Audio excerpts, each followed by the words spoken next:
If you've been looking to start selling your Pokemon trading cards on eBay but don't know exactly how to get started, well then this video is for you. Hi, I'm Craig, legendarycardboard.com, and in today's video, I'm going to talk through and show exactly how I started with cards from my personal collection and began listing those cards on eBay to immediately start making sales. Now, of course, I like to give disclaimers up front as I'm no expert and this isn't a full-on how-to guide. This is a how I did it guide. So I'm going to show you my method of how I find the values of the cards that I want to sell and list, and then walk you through the listing and then showing you how I title my listings to ensure that those pop up at the top of eBay pages when people are searching those cards. Now, if you already have an eBay account created, then you are almost ready to go. You would just need to register that for a seller account, or you can do like I did, and I actually created a brand new fresh eBay account, and that's what I began my journey into this business with. Let's get into showing you. If you do a quick Google search on how to start an eBay seller account, it'll immediately pop up eBay's own step-by-step instructions here, and this will walk you through step-by-step on how to create that seller account to get started. Now, with that initial seller account, it's absolutely free, and they start you off with a free 250 listings per month. There's no need to jump immediately into their store subscriptions as they are completely unneeded for getting started. Okay, once you get your seller account set up, all right, then you're going to go through and start figuring out what cards out of your collection you're willing to sell. And you need to figure out what is the current value of those cards so you know exactly what to price them at when you start listing. Now, for today's example that I'm going to show is we're going to be looking up the Blastoise EX, the XY 122 Black Star promo. And that is going to be my example card for today.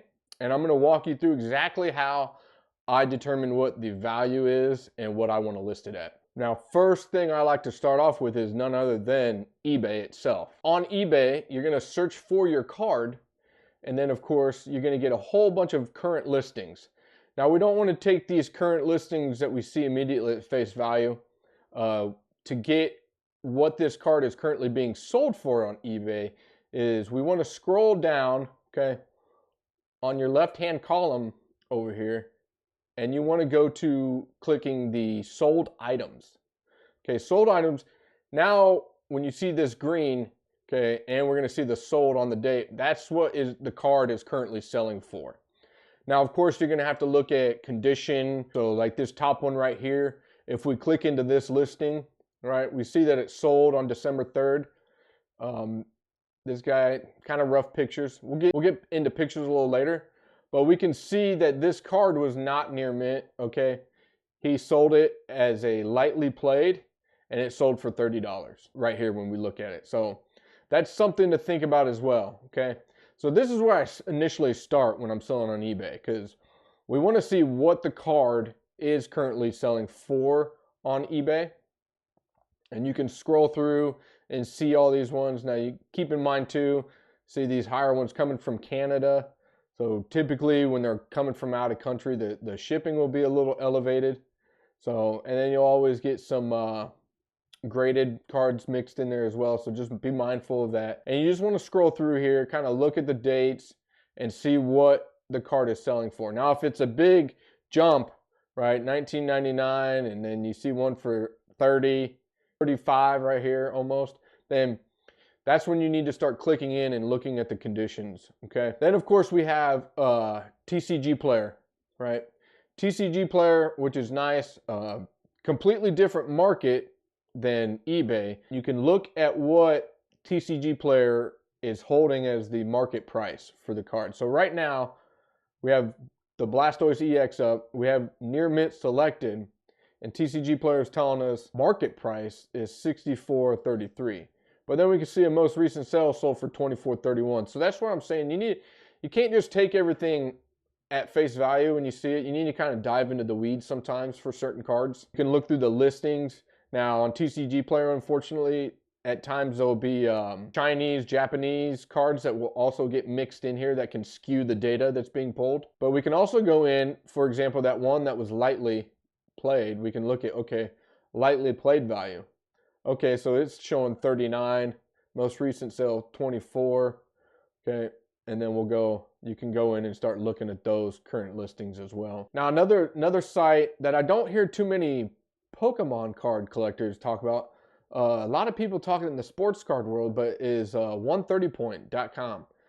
This is a scraper for all the auction sites, so all the big auction sites as well, eBay. Then you have Golden, Heritage, Fanatics now, right? At the top here, you can look at only eBay, or you can have it search for anywhere of any of these other auction sites that this card's been sold on.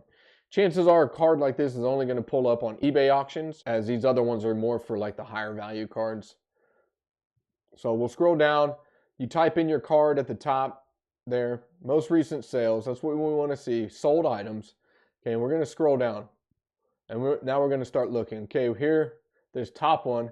Now this is a strange example because we looked at this card actually on eBay, but they show that they actually took a $20 offer on this card. So if we go back, you see this is that same picture here. It's showing $30, but on 130 point, it's showing that it actually sold for $20. Typically what you'll see on eBay, let's see if I can scroll down and find one. You'll see cards like this. So the sold price will have a line through it. That means the card was listed for that price, but the seller took an offer lower than that. And that's where 130 point comes in handy, because you'll see things like this where it'll show you the striked out price and then give you what the card actually sold for. So you just want to kind of scroll through here, the last bit of sales data that you can pull off of here as well to determine to help determine what the current value of that card is. And then a last site that I like to use a little bit, not always, but is price charting. I find price charting, to me at least, can be off a lot, but it is nice that it gives you this kind of a graphical representation of the value of the card fluctuating. And it is kind of neat that it gives you the graded. I know it's cut off on the ends here, but the ungraded, and then for this card particularly, it gives you 7 through 10 through the PSA values. And then you'll come down here and you'll start looking at what it's picking up as the most recent sales for that card. And of course, again, you want to start looking at, okay, you see 1749, 1761, and then you see, oh, an 81. Well, that's the jumbo oversized card. So that's what I'm saying. You just kind of look through exactly what these, because the titling sometimes they're not the greatest titling. And these web scrapers pulling data in from all these different sites aren't 100% like accurate or perfect, right? So they have their own flaws, but just kind of go through each of these sites. You can kind of start consolidating all the data you're getting to figure out what you want to list that card out. Now, for me personally, though, you know, I if I'm selling a card on eBay, I usually just kind of stick to, okay, what's it currently selling on eBay? Okay, you can look at solds, but then, you know, you can also, to be competitive, if you want to sell, also look at what other people have it listed for, so you can maybe possibly undercut if you want, if you can afford that. Okay, so using all that data from those sites is what I use to determine the value of that card to help me decide what price I want to list it at. I know it seemed like a lot, like, oh my gosh, I gotta go through all this. It can be a bit overwhelming at first, but once you do it enough, once you get those reps in, it becomes super quick, super easy to what the value is on that card to help you determine what price you want to set it at. And the more you keep up with searching cards and looking up the data and the prices and values, the more you'll just kind of instinctively start to know like what certain cards are doing. So now that we've created our seller account, we got our cards and the values that we want to set at, okay? Now it's time to create a listing. Now, I know you may be thinking, oh, what about pictures? We'll get into that. Like I said, this is not a how-to guide, but this is a how I do it guide. And I'm going to show you a real pro tip if you use your phone like I did in the beginning, using my phone to take the pictures of my cards. Now the simplest, easiest way to create a listing, okay, let's go back to our eBay, okay? So we're back on the solds, right? So we're back on the solds of that card. The simplest way is we're just gonna hit right here, sell one like this. And now when you hit that, what it's doing now is creating a listing draft for you. So you don't have to create a whole new listing from scratch. Obviously the photos are right there at the top to upload your photos, but we'll come back to that. Title. I have a particular way that I like to structure my titles, which I will leave in the description if you want to have something to look off of, because the titling is important. Structure important, spelling, ensuring that your card will always, or your listing will always pop up for search results. Category, no need to worry about your category. Those are always where they need to be. And then all this information is already pretty much pre-filled out for you because you're using somebody else's listing to start your own. So I just briefly kind of go through and ensure everything that's filled in there is accurate. I don't add into anything else. I just look and make sure everything is accurate, and then just keep on going down. Next up, we have conditioning, graded or ungraded. Graded is self-explanatory. You're just going to select who graded, what grading company it's from, the grade, and then I always put in the cert number. That way people can look it up if they want to ensure it's valid. For this listing, we're going ungraded, and then now we're talking about the card condition, and this is where things can get a little murky because your near mint could be different than your buyer's near mint. Your light played could be different, right, than what we see. So when we start talking about condition real quick, and for example, you know, we'll look at this this Blastoise, right? So that could be light played, right? Maybe more getting into, to me, moderately played.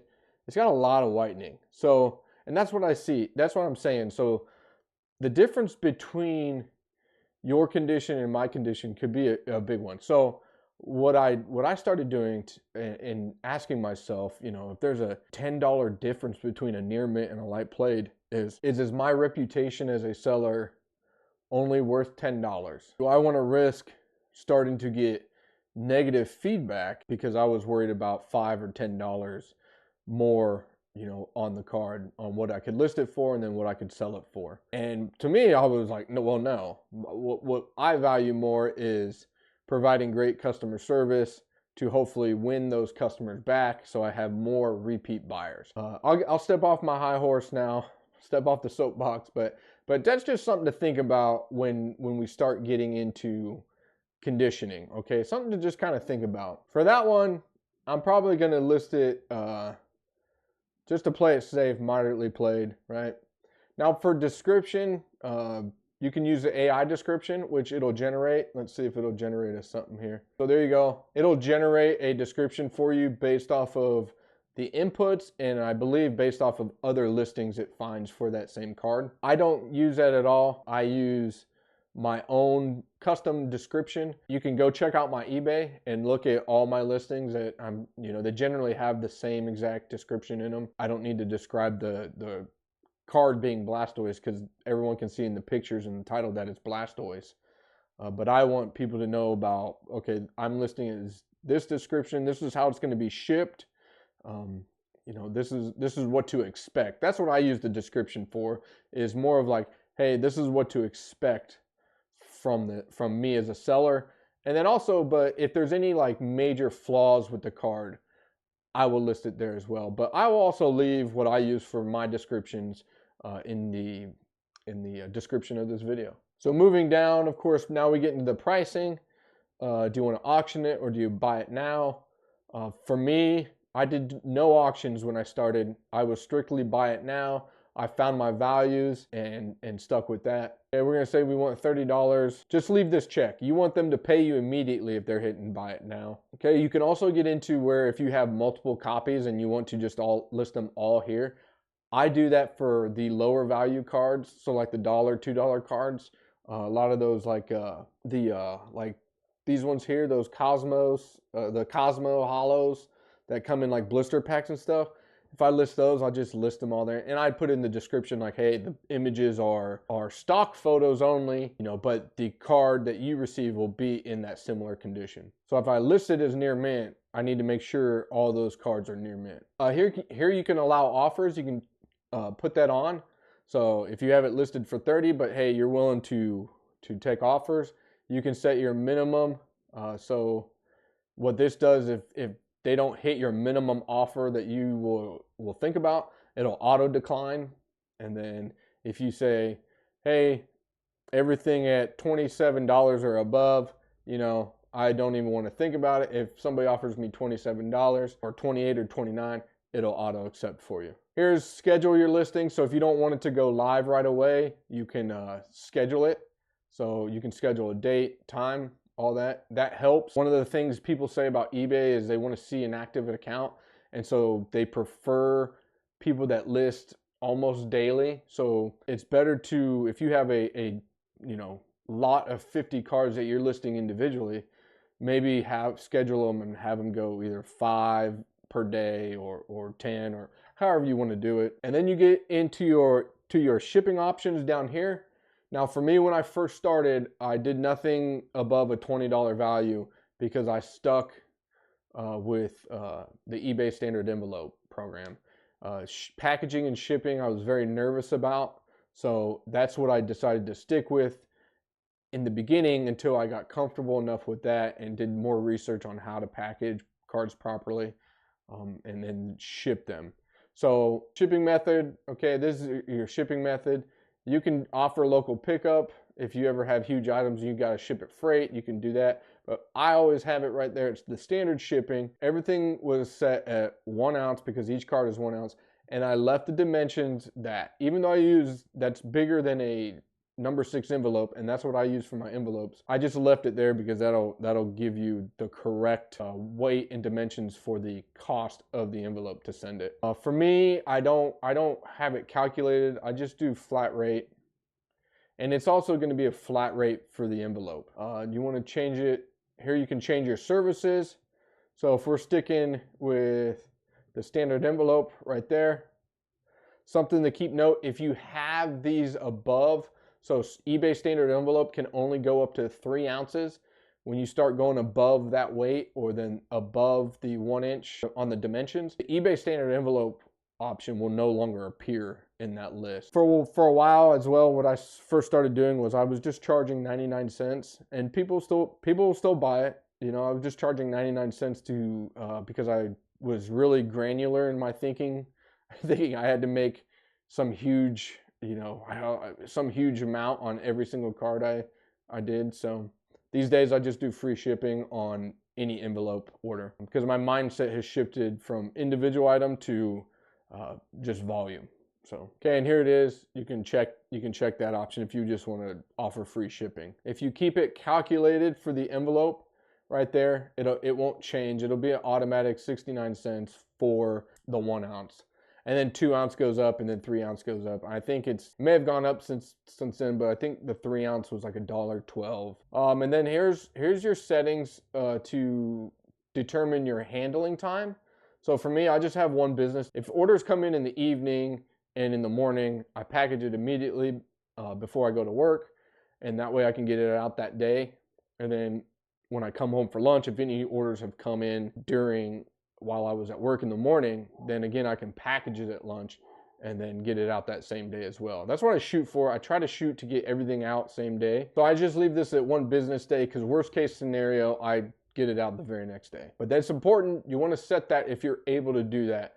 You'll start getting dings on your eBay account from eBay if you aren't meeting your handling time. So if you set this at 1 day, but you're not able to get things sent off 2 or 3 days later, then eBay will start hitting your account and messing with your seller rating. At least my goal is always to keep and maintain the top rated seller. Now here's as well in this section where you can allow returns if you want to. International shipping, okay? This is something you have to like go into your account settings and opt out if you don't want to do international shipping.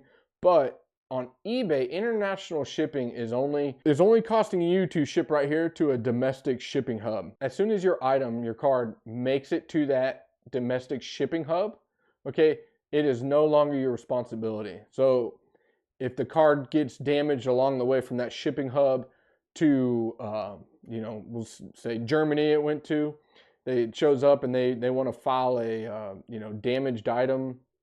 Well, it's off your hands at that point, and eBay handles it from there, so that's super nice for the international shipping. It's just more eyes on your items, and all you have to worry about is shipping it within the United States, and then eBay takes it from there. Okay, we scroll down. So for promoted listings, your promoted listings will put your listings at the top. Go back to the search results for that card. You'll see here sponsored. Under some of the listings, you'll see sponsored. And that means that they enabled the promoted listings. And you can set your deal. Now, for me personally, I put everything at a 2%. I think that's the lowest you can go is 2%.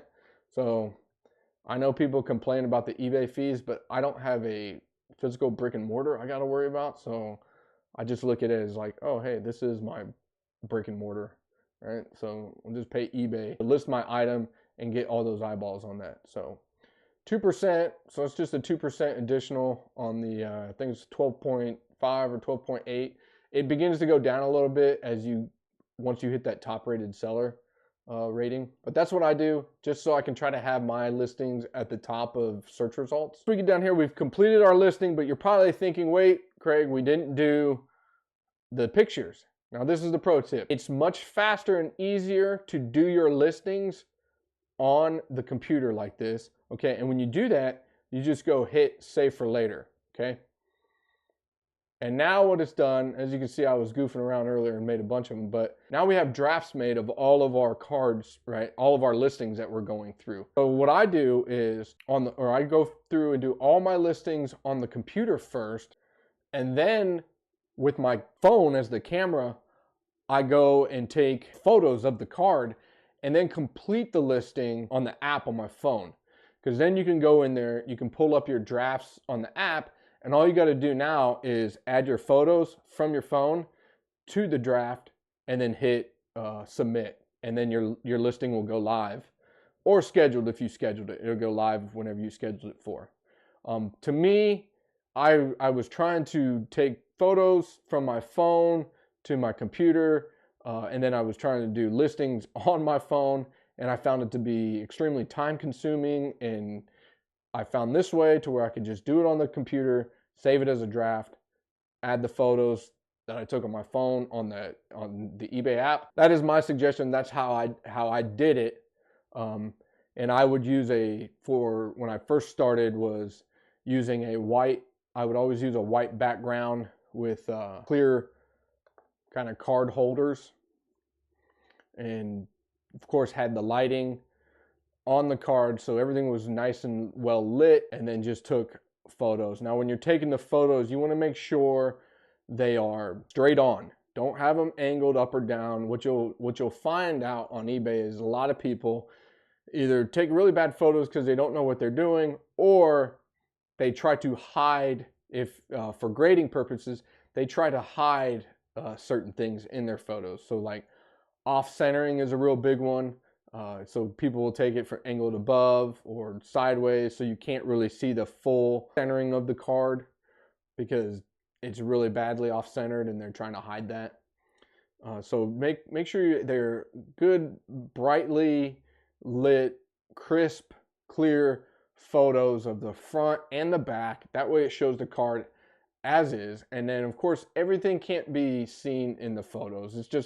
It's impossible. So if there is some damage, there is a divot, a bend, a crease or something that's not showing in the photos, put it in the description. Just let people know. But for the photos I do now, and I talked about it in a previous video, is I use the Epson V600 flatbed scanner.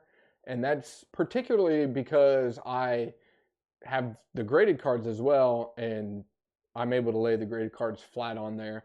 What's nice about the flatbed scanner is it can give you a white background or a black background. So sometimes you may need a black background to help people see the edges of maybe a lighter card on the front. I really like it. It takes really nice high resolution photos. And now that's basically it. That is exactly how I got started with listing cards from my personal collection onto eBay, getting started. And now hopefully watching this, you're ready to do the same and let the sales come rolling in. And that's gonna do it for this video. Of course, any questions, comments, concerns, leave it down in the descriptions. If I didn't cover something well enough, let me know and I'll try to explain it further. Thanks for watching, everyone. I love getting all the feedback and I enjoy replying to each and every one of you. Until next time, see you down the road.